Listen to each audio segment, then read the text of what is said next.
नांदेड जिल्ह्यातील वाचन संस्कृतीला अधिक बळकट करण्यासाठी नांदेड जिल्हा ग्रंथालय संघाचे 28वे वार्षिक अधिवेशन येत्या रविवारी 1 मार्च रोजी नायगाव येथे आयोजित करण्यात आले आहे। कैलासवासी अमृतराव पाटील आणि इंदिरा सार्वजनिक वाचनालय आणि तालुक्यातील सर्व वाचनालयांच्या संयुक्त विद्यमाने हा सोहळा पार पडणार आहे। या अधिवेशनाच्या माध्यमातून युवकांनी वाचन संस्कृतीशी जोडून घ्यावे असे आवाहन खासदार रवींद्र वसंतराव चव्हाण यांनी पत्रकार परिषदेत केले आहे।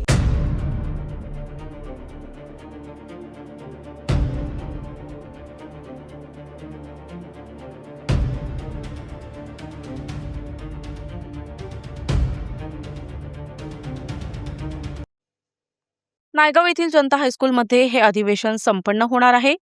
कार्यक्रमाची सुरुवात सकाळी 8:30 वाजता हनुमान मंदिर येथून निघणाऱ्या भव्य ग्रंथ दिंडीने होईल।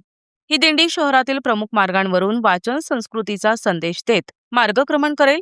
यामध्ये भजनी मंडळे, वासुदेव आणि पारंपरिक वेशभूषेतील नागरिक सहभागी होऊन शोभायात्रेची रंगत वाढवणार आहेत। अधिवेशनाचे उद्घाटन खासदार रवींद्र वसंतराव चव्हाण यांच्या हस्ते होणार असून अध्यक्षस्थानी कमल किशोरजी कदम राहणार आहेत। या सोहळ्यात ग्रंथ महर्षी गंगाधर पटणे जीवन गौरव सन्मान देऊन मान्यवरांचा गौरव करण्यात येईल। तसेच बदलत्या काळात समाज माध्यमे आणि वाचन संस्कृती या विषयावर महत्त्वाचा परिसंवादही आयोजित करण्यात आलाय। पत्रकार परिषदेत राजकीय प्रश्नांना उत्तर देताना खासदार चव्हाण यांनी विरोधकांवर जोरदार निशाणा साधला।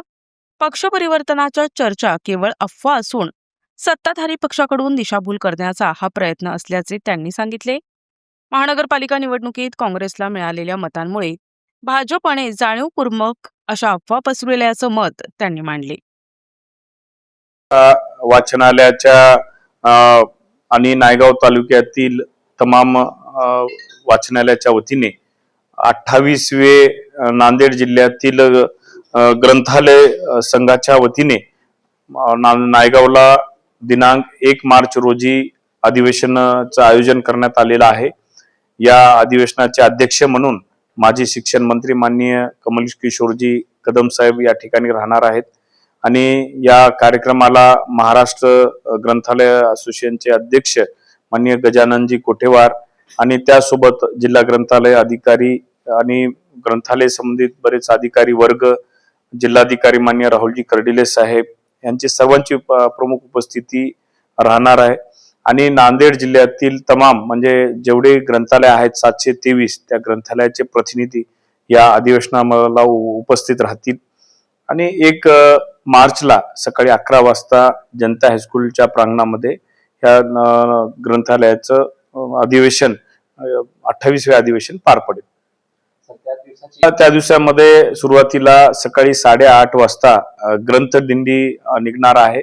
सकाळी 8:30 वाजता हनुमान मंदिर नायगाव येथून ग्रंथ दिंडी निघेल आणि त्या दिंडीचा समारोप जनता हायस्कूल येथे होईल आणि दुसऱ्या सत्रामध्ये ग्रंथालय असोसिएशन जे या म्हणजे नांदेड जिल्हा ग्रंथालय संघाचं जे अधिवेशन आहे ते पार पडेल। प्रतिनिधी हनुमंत चंदनकर, NTV न्यूज मराठी, नायगाव, नांदेड।